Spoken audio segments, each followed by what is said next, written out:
ձեր կարծիքը գործի վերաբերյալ միջնորդության քննության առավոտյան քննչական կոմիտեն հաղորդագրություն է տարածել, չնայած որ դրան նախորդել էր արդեն իսկ այդ ձայնագրության տեսանյութի համացանցում տարածումը, որի վերաբերյալ պարոն Չալաբյանն էլ արդեն իսկ հնարավորություն էր ունեցել հերքելու իրեն վերագրվող, մեղսագրվող արարքը։ Այո, սա բացառիկ երևույթ չէ իհարկե։ Այս ամեն ինչը Ավետիք Չալաբյանի հանդեպ շինծու գործի հիմքով իրականում քաղաքական պատվերով հետապնդումը տեղավորվում է Հայաստանին Ալիևյան սահմանադրությունը պարտադրելու տրամաբանության մեջ։ Մենք տեսանք, որ հունիսի 7-ին տեղի ունեցած ընտրություններում գործող վարչախումբը թեև աննախադեպ չափի կեղծիքներին, ուղղորդումներին, ահաբեկումներին չկարողացավ ստանալ նույնիսկ ընտրություններին մասնակիցների պարզ մեծամասնությունը։ Եվ նրանք ակնհայտ կանգնած են իրենց քաղաքական տերերի պատվերները չկատարելու խնդրի առաջ, իրենցից հաշվետվություն են ուզում, իրենց ստանձնած պարտավորություններն են ուզում, այն իմաստով, որպեսզի Հայաստանում իրենք կարողանան անցկացնել Ալիևյան սահմանադրությունը։ Եվս մեկ անգամ հիշեցնենք ինչ էր դա իրենից ներկայացնում։ Դա մի սահմանադրություն է, որտեղ չի լինելու հղում անկախության հռչակագրի վրա առաջին հերթին, որտեղ հայաստանյա առաքելական Սուրբ եկեղեցու բացառիկ դերակատարության մասին հոդված չի լինելու մեր ենթադրությամբ, մեր համոզմունքով, ինչպես նաև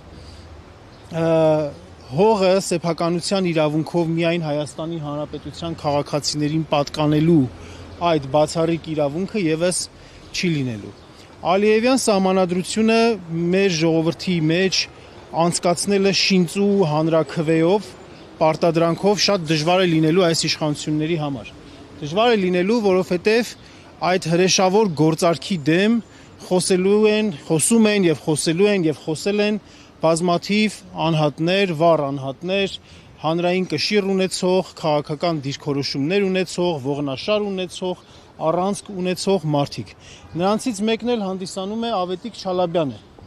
որին այս պահին մեկուսացնելու նրան հանրային խոսքից զրկելու պարզապես խնդիր են լուծում այս իշխանությունները։ Մենք օրեր առաջ տեսանք, որ նման երևույթ տեղի ունեցավ Ալեն Ղևոնդյանի հետ, մարդու, որը եւս միշտ աչքի ընկնում դիպուկ, ճշգրիտ քննադատությամբ եւ կանխատեսումներով։ Եվ այսպես կարելի է շարքը շարունակել, ուստի այս ամեն ինչը մենք տեսնում ենք հենց այդ տրամաբանության մեջ։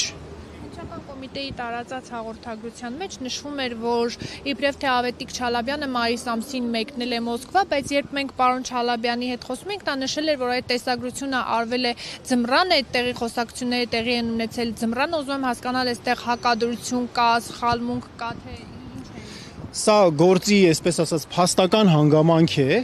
Ես բնականաբար ունեմ իմ կարծիքը, բայց ձեռնպահ եմ մնում որևէ գնահատական տալուց այդ իմաստով, այդ հարցը թողնելով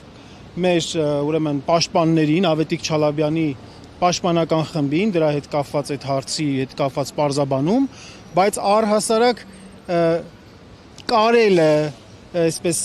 ոչինչից ինչ որ մի բան ստեղծելը, այդպես շինծու գործեր հարուցելը, այս մոնտաժված, ապօրինի գաղտնալսված, այս ոճը մենք տեսնում ենք, մենք այս տարիների ընթացքում տեսնում ենք, մենք այդ ամեն ինչը տեսնում ենք, չգիտեմ, օրինակ ասենք Բագրատ Սրբազանի հետ կապված գործի մեջ, մենք բազմաթիվ քրեական հետապնդումներ, քաղաքական, իրականում քաղաքական բովանդակությամբ քրեական հետապնդումների բազմաթիվ դեպքեր ենք տեսնում, որտեղ երբ որ փաստերը դու իրար հետ ես դնում, համադրում ես, փորձում ես այնտեղ ինչ-որ մի հատ լուրջ բան գտնել, այնտեղ հանցակազմի ինչ-որ բան գտնել, տեսնում ես, որ չկա այդպիսի բան, պարզապես քանի որ երկիրը հստակ կերպով շարժվում է ավտորիտարիզմից դեպի բռնապետություն, իրավիճակը նմանվում է ստալինյան ժամանակաշրջանին։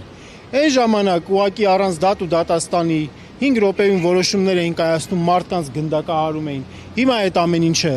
չեն անում, բայց իրենց ավտորիտարիզմը, իրենց բռնապետությունը պահպանելու համար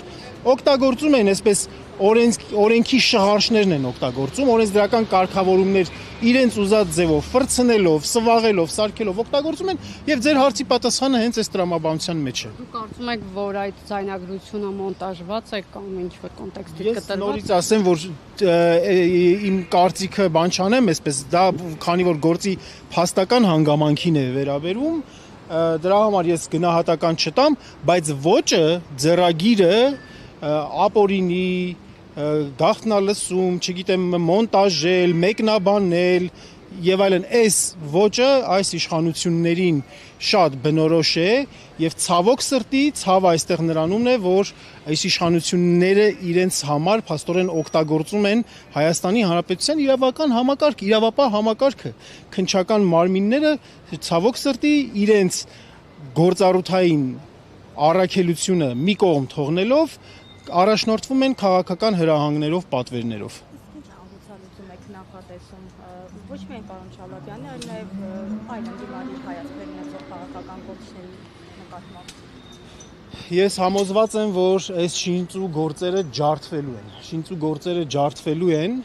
Հայաստանի դատաիրավական համակարգը թեև իշխանությունների կողմից ամբողջությամբ զավթելու փորձերը շարունակվում են եւ այդ մասին Նիկոլ Փաշինյանը հայտարարել է, որ Հայաստանում գործում է մաֆիա, այսպես դատաիրավական մաֆիա, մոտավորապես այսպիսի ձևակերպում, ասելով թե բոլոր այն դատավորները կամ իրավապահ համակարգի բոլոր այն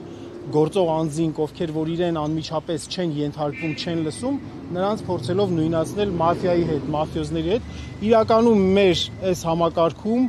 կան դատավորներ, կան մարդիկ, այսինքն համակարգի մեջ կան դեռևս չխորտակված սյուներ եւ մեր քաղաքացիական հասարակության հանրության պարտքն է մեր աջակցությունը բերել այդ սյուներին, որպեսզի նրանք չխորտակվեն, որպեսզի մեր պետությունը, որ հաստատուն քայլերով գնում է դեպի բռնապետություն, կարողանանք կանխել կամ գոնե դանդաղեցնել այդ տեմպը։ Այսինքն անհատները ոչ թե համակարգի վրա է, որ ասում եք ջախջախելու հույսը, անհատը գործող դատավորների ժողովրդի ոչ թե իրավական համակարգին է կապարվում։ Այո, համակարգը, որովհետև ի վերջո համակարգի մեջ կան անհատներ, որոնք որ ենթարկվում են ցանկացած քաղաքական պատվերի եւ անվերապահ ձևով են կատարում, եւ կան անհատներ, ովքեր որ դեռևս առաջնորդվում են օրենքով, սեփական խղճով եւ իրենց մասնագիտության առաքելությամբ։ Այսօրվա երիտասարդ դատավորից ակնկալիքները ինչպեսին են։ Առհասարակ այսպիսի գործընթացներում թեև շատ որոշ ժամանակ հետո լինում են հիասթափություններ, սակայն մեր պարտքն ենք համարում կանխակալ վերաբերմունք դեռևս չցուցաբերել եւ հույս հայտնել եւ, չգիտեմ, կոչ անել կամ պարզապես հույս հայտնել, ցանկություն հայտնել, որ յուրաքանչյուր դատավոր, յուրաքանչյուր պաշտոնյա, ով այդպիսի կարևոր իր պոստում կարևոր որոշում է կայացնում, առաջնորդվի իր մասնագիտական առաքելությամբ եւ սեփական խղճով։